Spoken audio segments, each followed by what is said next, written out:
महाराष्ट्रातील सर्व जनतेला माझा मानाचा जय शिवराय जय मल्हार। मित्रांनो, महाराष्ट्रातील मराठा बांधवांना मला विनंती करायची आहे, आपली लढाई ही न्याय हक्कासाठी याची महाराष्ट्रातील सगळ्या तमाम जनतेला जाणीव आहे आणि आपण न्याय हक्क मागावा हा आपला हक्क आहे आणि त्या हक्कासाठी सर्व महाराष्ट्रातील जनता आपल्या पाठीमागे आहे। आम्ही महाराष्ट्रातील सगळे ओबीसी नेते आपल्या बरोबर आहे। आम्हालाही माहिती आहे, आम्ही तळागाळात फिरत असतो।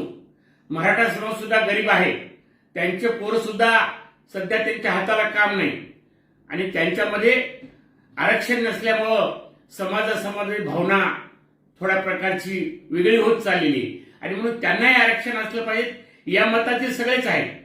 परंतु घटनेप्रमाणे काही गोष्टी दुरुस्त करून आपल्याला मराठा बांधवांना न्याय द्यावा लागतो। आपण पूर्णपणे आपल्या न्याय हक्कासाठी लढावं, त्यासाठी माझा वैयक्तिक रामराव उडकुते म्हणून आणि पूर्ण ओबीसीचे नेते म्हणून सुद्धा आमचा तुम्हाला पाठिंबा आहे। प्रश्न एवढाच आहे की सरकार त्याच्यामध्ये मार्ग काढत आहे। ठीक आहे, वेळ जरूर झाला, परंतु सरकारवर आपण विश्वास ठेवला पाहिजे, कारण शेवटी निर्णय घेत असताना समाजातील सगळ्याच लोकांना बरोबर घेऊन समाजावर कोणावर अन्याय होणार नाही याची काळजी सुद्धा सरकारला घ्यावी लागते आणि त्या उद्देशानं सरकार मार्ग काढण्याचा प्रयत्न करत आहे। यापूर्वी सुद्धा या राज्याचे आदरणीय मुख्यमंत्री माननीय नामदार देवेंद्रजी फडणवीस यांनी मराठा समाजाला 12% आरक्षण दिलं होतं। एक चांगला मार्ग काढला होता। त्यांनी ओबीसी बांधवांना सुद्धा विश्वासात घेतलं होतं आणि त्यांनी शब्द दिला होता की ओबीसीना धक्का न लावता मी मराठा समाजाला आरक्षण देणार आणि तशा प्रकारचं केलं सुद्धा।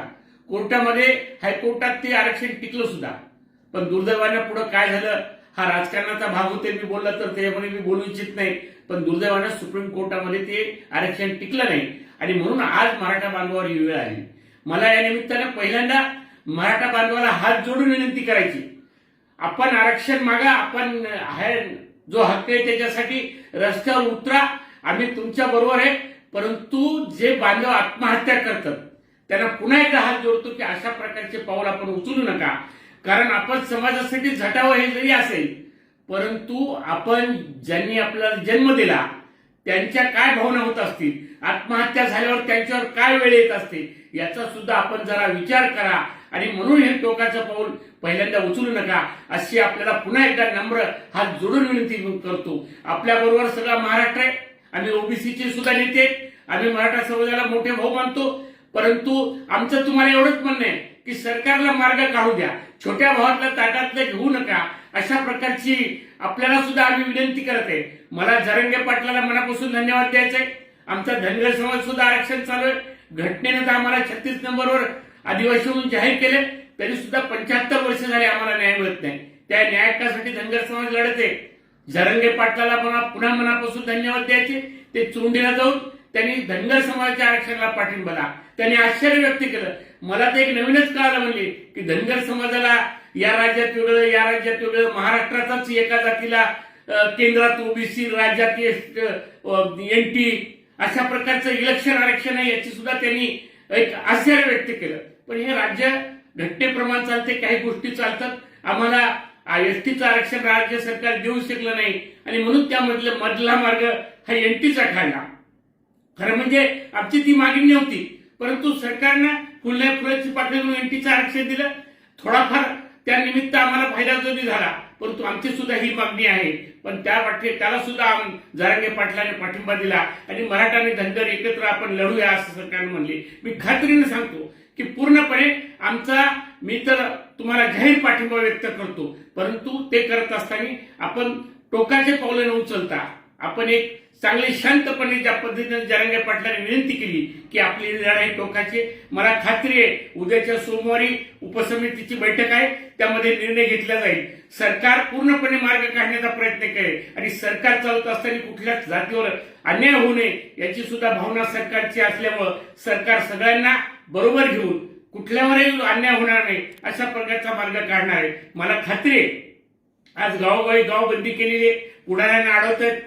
मी सुद्धा काल 2 दिवस माहूर आणि उमरखेडला फिरलो, परंतु मराठा बांधवांना मला कुठेही अडवलं नाही, उलट समजून घेतलं।